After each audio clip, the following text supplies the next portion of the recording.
Lucas 5:10. Vamos meditar sobre os 7 não temas.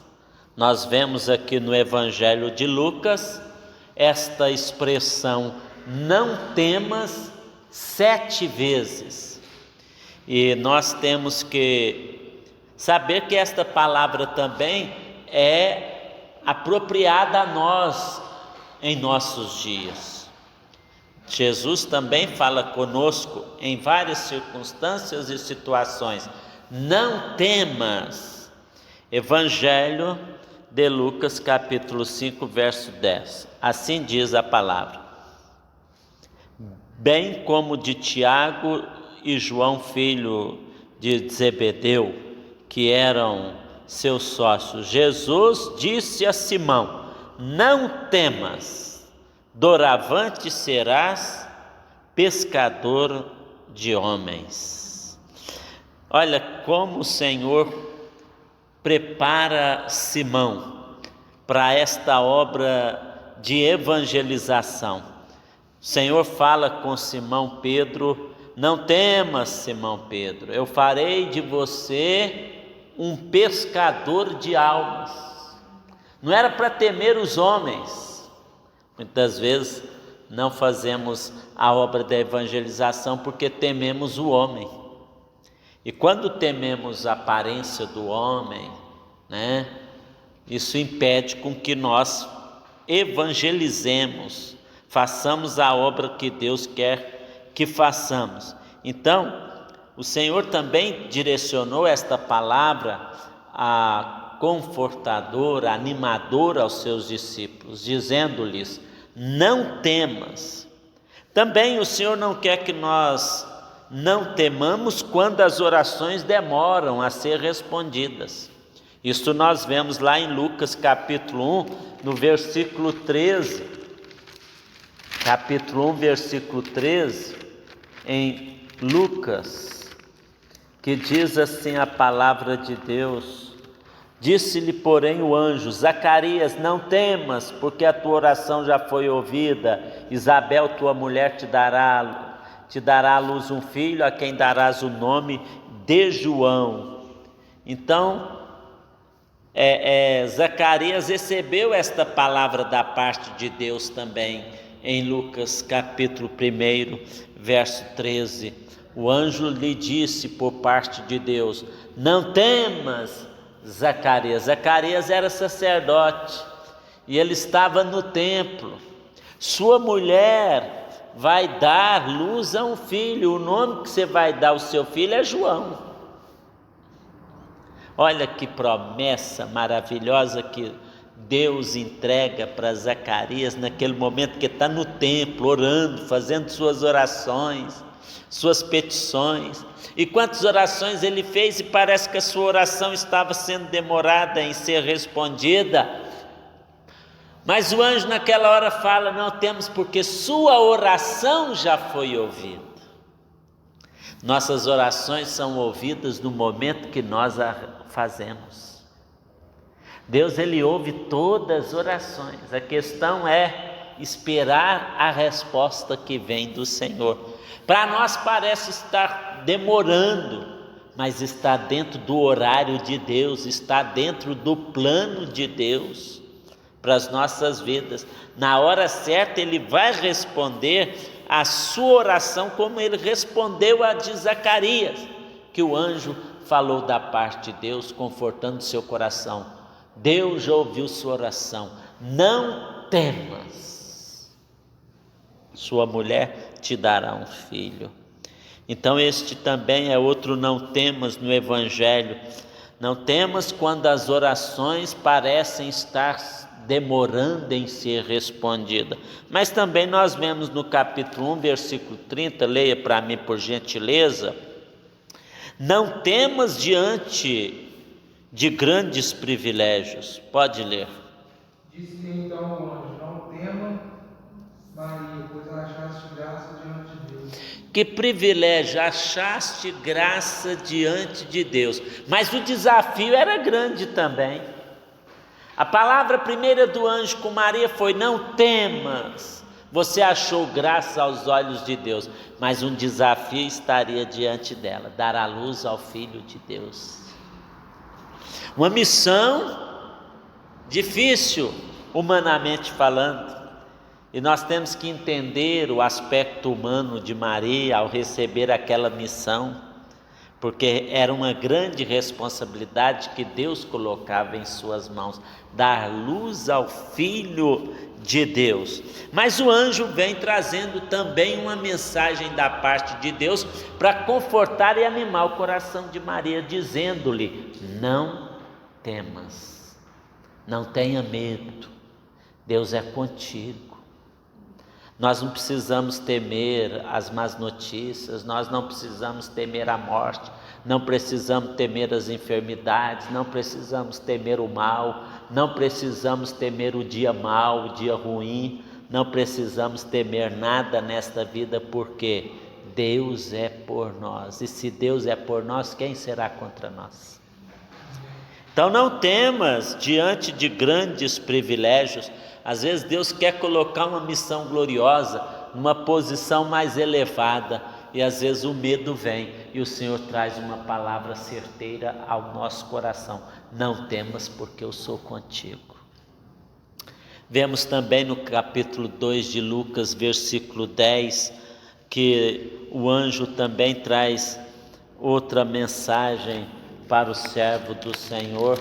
Lucas capítulo 2, verso 10, a palavra de Deus é bem clara para o nosso entendimento, e assim está escrito: o anjo, porém, lhes disse: não temais, eis aqui vos trago boa nova de grande alegria, que o será para todo o povo.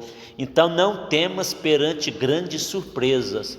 Naquele momento os pastores estavam no campo com suas ovelhas, já era a noite, e as ovelhas já estavam descansando, e de repente aqueles pastores têm a visita de um anjo, e a primeira palavra, a primeira mensagem que o anjo transmite para eles é: não temas, eu vos trago boas novas de alegria.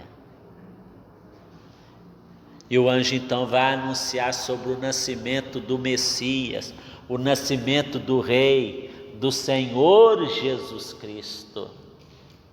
E os pastores recebem esta mensagem da parte de Deus através dos seus santos anjos, e eles ficam surpresos de estar ali, vendo aquela cena tão maravilhosa e aquela visitação gloriosa dos anjos de Deus, trazendo uma mensagem celestial. Para eles não ficarem com medo: não temas, eu venho da parte de Deus, trago boas novas aos vossos corações, boas novas de alegria. Não temas, não temas, esta é a palavra para você. Não temas em fazer a obra, não temas em falar de Jesus para as pessoas, não temas em ouvir aquilo que Deus quer falar contigo. Não temas, porque Deus sempre nos surpreende, né? Deus sempre traz grandes surpresas para a nossa vida. Mas também não temas diante de um grande chamado da parte de Deus. A primeira atitude, sentimento que os chamados têm é de medo. Isso aconteceu com Jeremias. Ele tentou desculpar para Deus que não passava de uma criança, e Deus fala: eu te escolhi desde o ventre da sua mãe. Moisés falou: eu sou gago, Senhor, eu sou pesado de língua, mas é você o meu escolhido, né? Você é o meu escolhido. Vemos Gideão também falando: minha tribo é a menorzinha, minha família é pequenininha, mas é você, Gideão, que eu escolhi para libertar o meu povo. Então Deus faz um chamado específico. No capítulo 5, verso 10, o texto que nós lemos, né?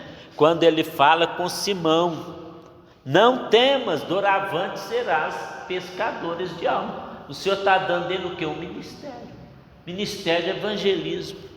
de ganhar almas. O evangelista é um ganhador de almas. O evangelista é um ganhador de almas, ele tem este ministério da parte de facilidade de chegar nas pessoas, pregar o evangelho para as pessoas e trazer as pessoas para a casa do Pai.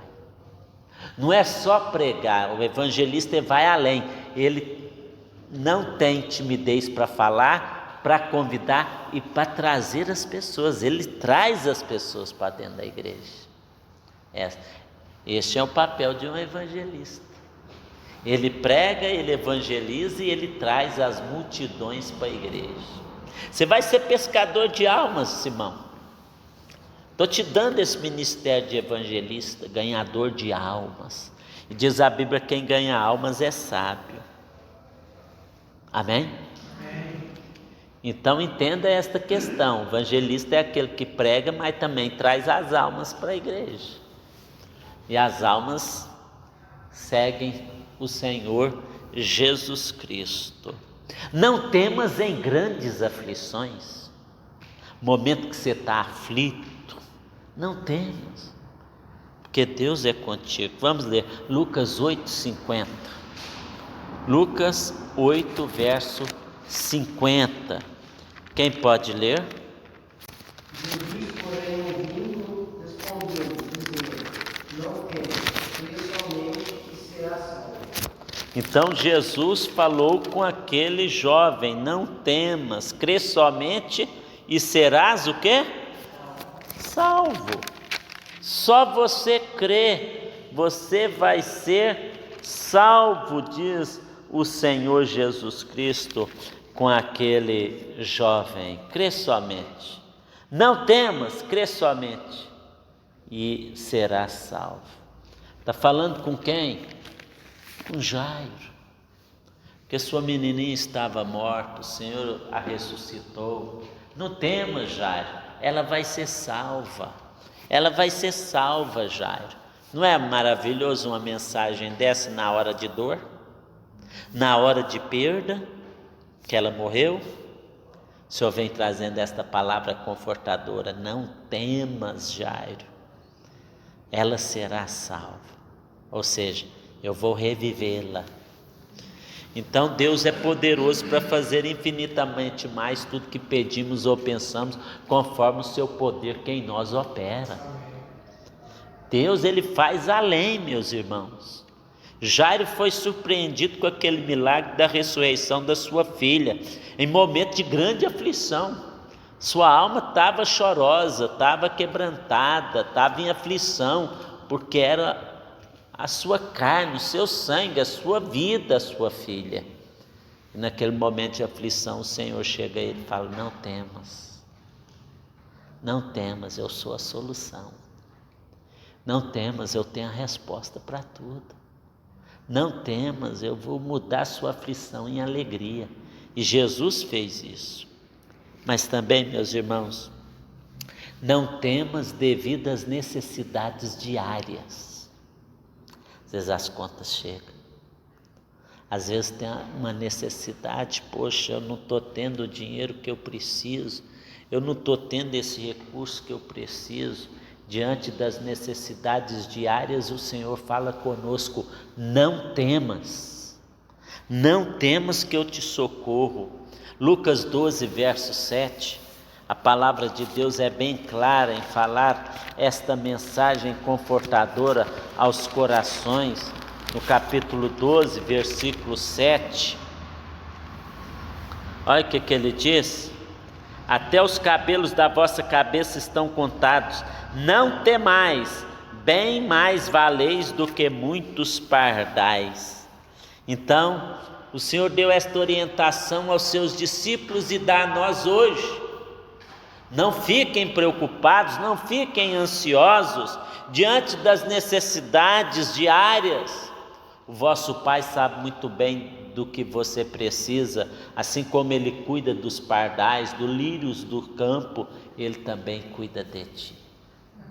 Salmista Davi diz: fui moço, agora sou velho, e jamais vi um justo e sua descendência mendigar o pão. O profeta Elias, quando estava em aflição lá na caverna, o Senhor veio confortar o seu coração, mas também o Senhor veio alimentá-lo, trouxe os corvos para trazer alimento para Elias, para sustentá-lo. Providenciou o ribeiro lá de águas para ele saciar a sede. Isso é o cuidado de Deus com seus filhos. Deus cuida de nós sempre, amém? Diante das nossas necessidades, Deus fala conosco, não temas. Não é para desesperar, não. Não é para arrancar o cabelo da cabeça, não. Não é para perder a esportiva, não. É para você posicionar em fé. Crendo que eu sou real, crendo que eu sou provedor, crendo que eu sou supridor, crendo que eu socorro você em momentos de necessidades diárias. Olha que Jesus fala com seus discípulos nesse texto que lemos, que não preocupeis com o que há vez de comer, com o que há vez de beber e com o que há vez de vestir. Isso fala de quê? Necessidades básicas que nós temos: comer, vestir e morar. O vosso Pai sabe de todas as coisas que você necessita. Buscar em primeiro lugar o reino de Deus, sua justiça, as demais coisas serão acrescentadas. Amém. Viver de preocupação em preocupação leva você ao pecado, porque você não está confiando em Deus. Quando você deixa a preocupação dominar seu coração, você está deixando de confiar em Deus. Você está perdendo a sua fé. Igual Pedro perdeu quando afundou nas águas, porque tirou os olhos de Jesus e ficou preocupado com o barulho das águas do mar, o movimento das águas do mar, e ele afundou e pediu: Jesus, socorre-me. E estendeu a mão e Jesus pegou ele pela mão e o socorreu e o chamou homem de pequena fé. Nas nossas necessidades diárias, Deus fala conosco, não temas. E para terminar, meus irmãos, não temas, ó pequenino rebanho. Deus vos escolheu para revelar os mistérios do reino dos céus. Lucas capítulo 12, verso 32, leia para mim. Não temas, ó pequenino rebanho. Não temas, ó pequeno rebanho, porque o vosso Pai agradou dar-vos o reino. Então o Pai agradou dar o reino para quem? Pequeno rebanho. Não era um grande rebanho, não. Pequeno rebanho. Foi para o pequeno rebanho que o Senhor agradou dar o reino. Os religiosos gostam de glorificar